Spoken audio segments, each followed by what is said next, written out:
Hello, my dear children. Good afternoon. Welcome back to today's online class. I am Radhika, your geography teacher. Children, today I am going to take new chapter, Geography 7, that is Lifeline of National Economy. Children, did you get the idea about this lesson?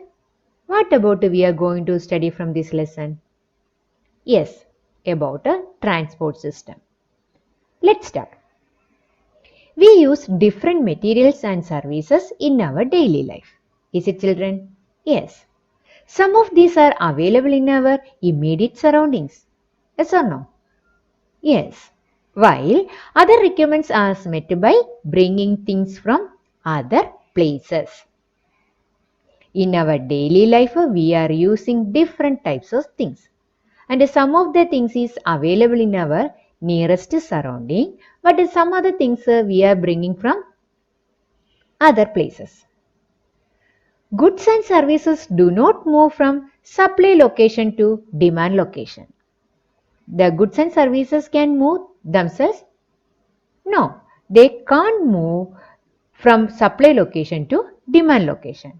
Then what is the meaning of supply location and what is the meaning of demand location? Let's see. What did you see in this picture? What they are doing? Yes, they are producing products. In which place we are producing product, that place are called what? Production location. The place where we producing product, that places are called production location. These locations are also called supply location, production location or supply location. Next, demand location. Then which places are called a demand location? Demand location means where the consumers are going and demanding products. That places are called demand location. These places are called what, children? Demand location. In which place consumers are going and demanding product. Okay.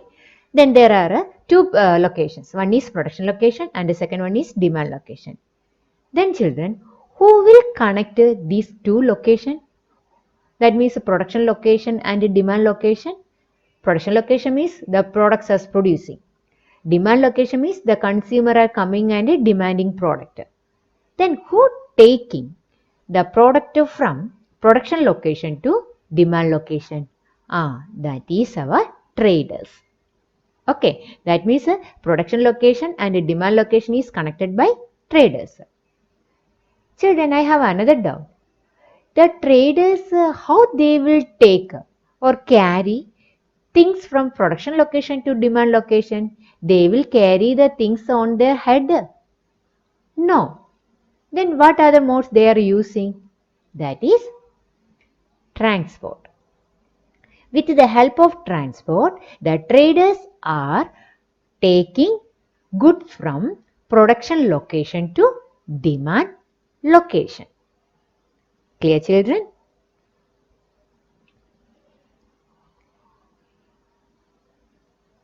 Thus, the pace of development of a country depends upon the production of goods and services as well as their movement over space. Clear, children? The pace of development of a country.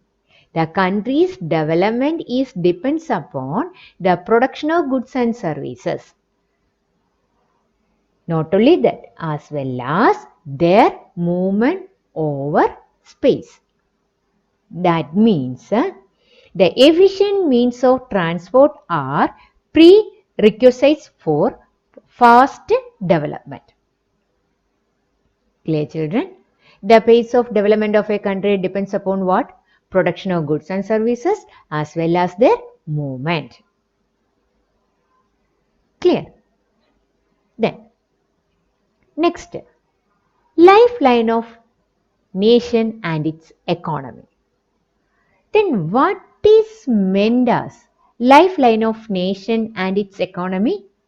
Then what is the meaning of this? That means the means of transportation and communication called the lifeline of nation and its economy. What is called, children? The means of transportation and communication. That together is known as lifeline of nation and its economy. How, children, it will become the lifeline of nation and its economy? Because it will bring all parts of the country closer. Clear, children? It will bring all parts of the country closer. With the help of transport and with the help of communication, we can bring the countries closer. Then, second, it is helpful in agriculture and industrial production.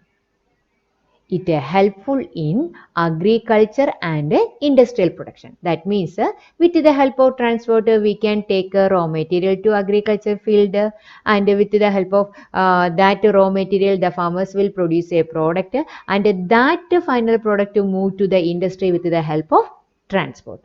And with the help of transport, from that industry, the final product is coming to the market for the consumption of people. Clear? Then first, it bring all parts of the country closer, and second, it helpful in agriculture and industrial production. Then third, they support to balance the regional development of the economy, the industry developing and setting up of more industries. What is the indicator of that, children? What it is indicating? The increasing number of industries. It is the indicator of development. That is why these transportations and communication systems balance their regional development also. Then next, they also provide employment to large number of persons. These transport and communications also provide a lot of job opportunities. It provides a lot of employment opportunities. That is why the means of transportation and communication are called the lifeline of nation and its economy. Then once again, please try to say, children. First, it will bring all parts of the country closer. It helpful in agriculture and industrial production. They support to balance the regional development of the country. They also provide employment to large number of persons. Next, classification or transport. You know that movement of goods and services can be over three important domains of our earth. That is land, water and air.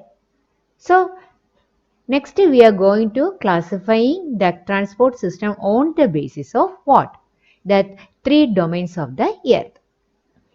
Okay, classification of transport on the basis of movements of goods and services over domains of the earth. It can be classified as land transport, water transport and air transport. On the basis of in which way we classify in this transport system, children? On the basis of movements of goods and services over domains of the earth. On the basis of movements of goods and services over domains of the earth, the transport system can be classified as a land transport, water transport and air transport. The land transport include roadways, railways and pipelines. Then water transport include inland and overseas transport. Then air transport included domestic airways and international airways. Clear? On the basis of movements of goods and services over domains of the earth can be classified as land transport, water transport and air transport. The land transport include roadways, railways, pipelines.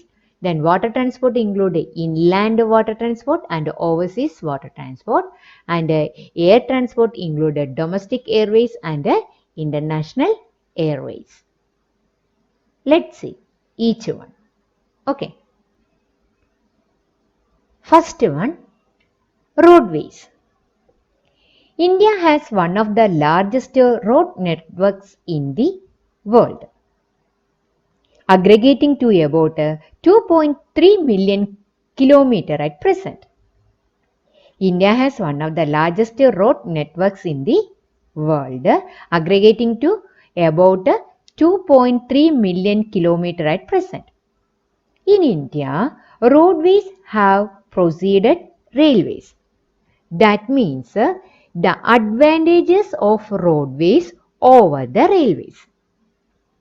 Let's see how this is happened. The advantages of roadways over the railways. First one, less construction cost.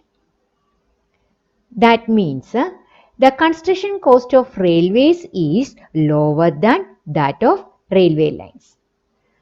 Construction cost of roadways is lower than that of railway lines. Next, it can traverse dissected and undulating topography. That also for constructing railways in that area means it is very difficult. But in the roadways means it can traverse dissected and undulating topography. Then next, it negotiate higher gradient of slopes. Then next, it provides door-to-door accessibility. Then next, it can be used as feeder to other modes of transport. That means it provide a link between the railway stations, airport and seaports. Clear children? These are the advantages of roadways over the railways. First one, construction cost of roadways is lower than that of railway lines. The road can traverse comparatively more dissected and undulating topography. It can negotiate higher gradients of slopes. It provides door-to-door accessibility. Then next, the road transport can be used as feeder to other mode of transport as they provide link between the railway stations, airport and seaports. Clear children? Okay, next, classification on the basis of their capacity. Okay, in India, roads are classified in the following 6 classes according to their capacity.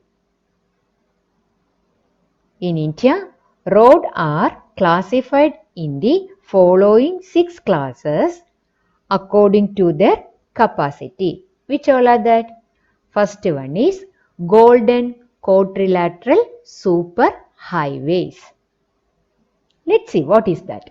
Golden quadrilateral super highways.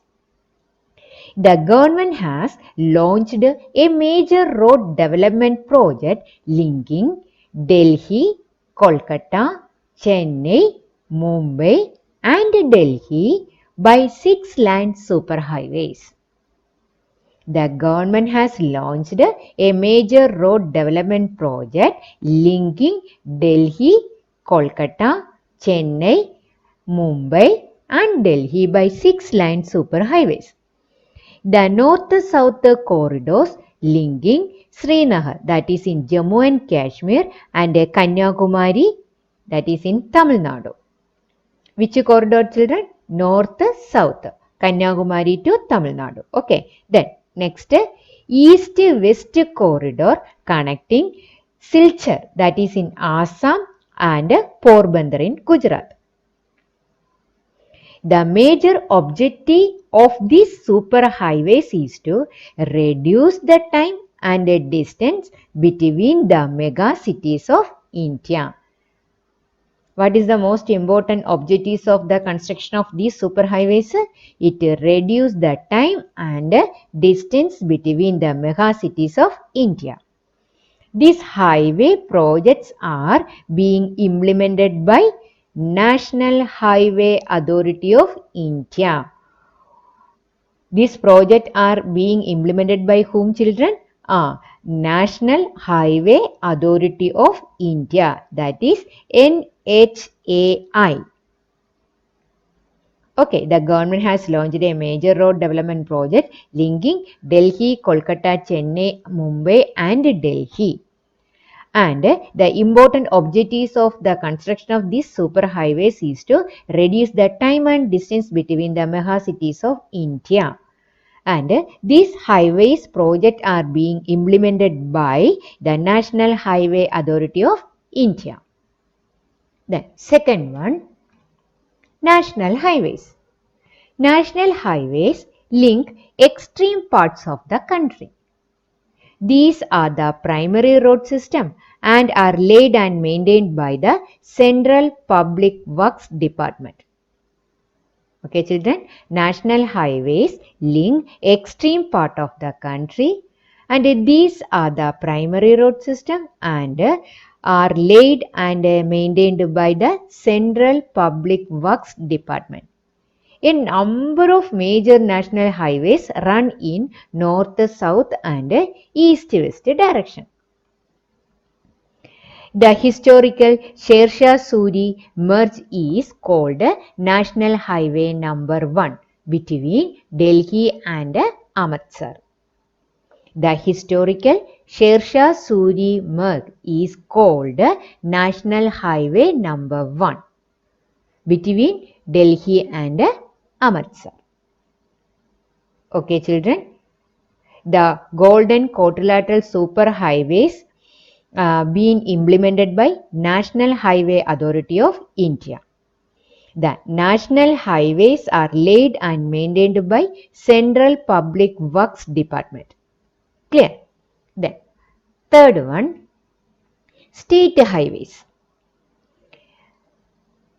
Roads linking a state capital with a different district headquarters are known as state highways.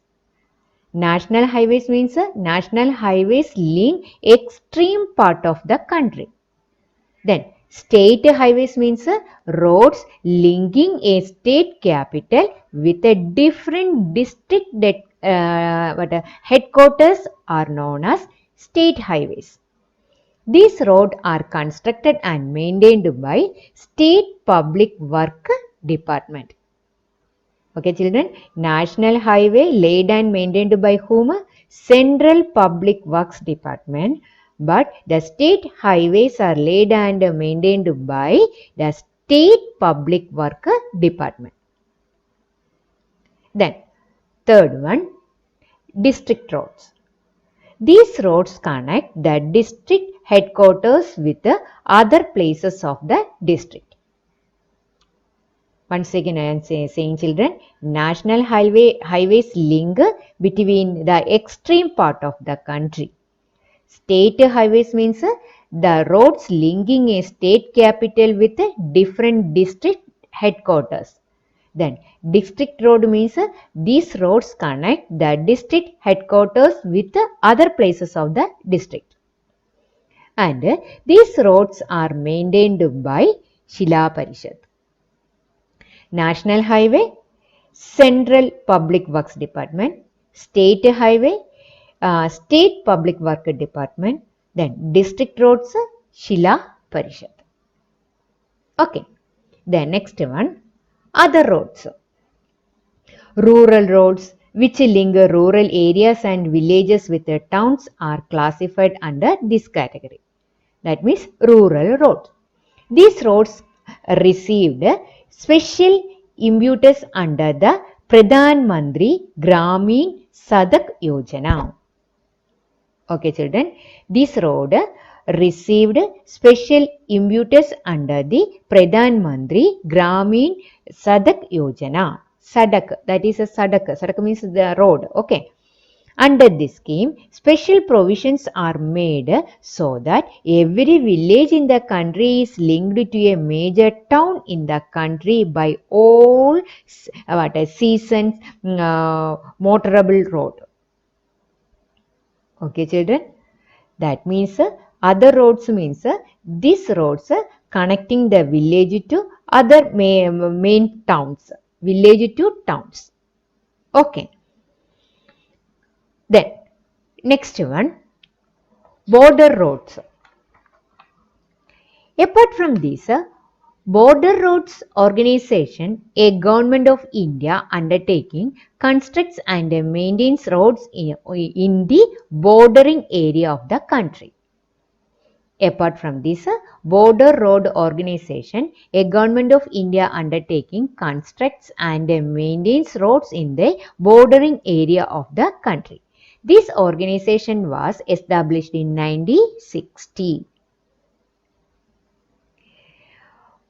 And this was established for the development of the roads of strategic importance in the northern and northeastern border area.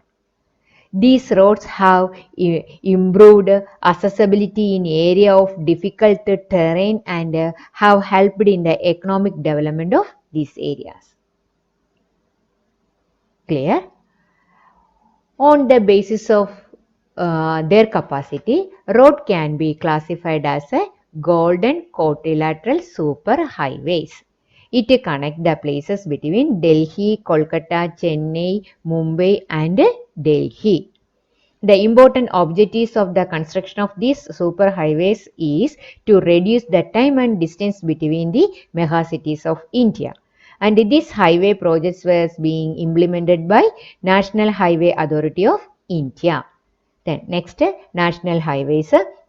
These highways link the extreme part of the country, and these are the primary road system, and it is laid and maintained by Central Public Works Department. And the next one is state highways, the roads linking the state capital with a different district headquarters, and it is constructed and maintained by State Public Works Department. And the next, district road, these roads connect the district headquarters with the other part of the district, and these roads are maintained by Shila Parishad. Other roads means rural roads, and these roads, that means in each village, these rural roads are linked with a major town of in that country. And these roads received a special importance under the Pradhan Mantri Gramin Sadak Yojana. Then last one is a border roads. Border roads means the Border Roads Organization, a Government of India undertaking, construct and maintains the road in the bordering area of the country. These roads will constructed on the bordering area of the country, and this organization was established in 1960 for the development of the road of strategic importance in the north and northeastern borders area. Clear? Then, next one, classification of roads on the basis of material used for construction. On the basis of material used for construction, roads can be classified as two, that is metalled roads and unmetalled roads. Roads can also be classified on the basis of the type of material used for their construction, such as metalled and unmetalled roads. Metalled roads may be made of cement, concrete, or even bitumens of coal. Therefore, these are all-weather roads. Unmetalled roads go out of use in the rainy season. Metalled means the tar road are called metalled, and unmetalled means it is a kacha road. Okay, that roads are called unmetalled roads. The roads can be classified on the basis of material used for construction. Okay. Then next one, road density. What is the meaning of road density? The length of the road per 100 square kilometer of area is known as density of road. Clear, children? What is the density of roads? The length of the road per 10 square kilometer of area is known as density of roads. Distribution of road is not uniform in the country. Density of all roads varies from only 12.14 km in Jammu and Kashmir to 517.77 km in Kerala. Okay, then keeping in a view the volume of traffic and passenger, the road network is inadequate. About half of the roads are unmetalled and this limits their usage during the rainy season. The national highways are inadequate too. Moreover, the roadways are highly congested in cities and most of the bridges and culverts are old and narrow. However, in recent years, fast development of road network has taken place in different parts of the country. Clear, children? What is the meaning of road density? The length of the road per 100 square kilometer of area is known as density of roads. Okay, children, I am going to stop here. See you next time. Thank you, children.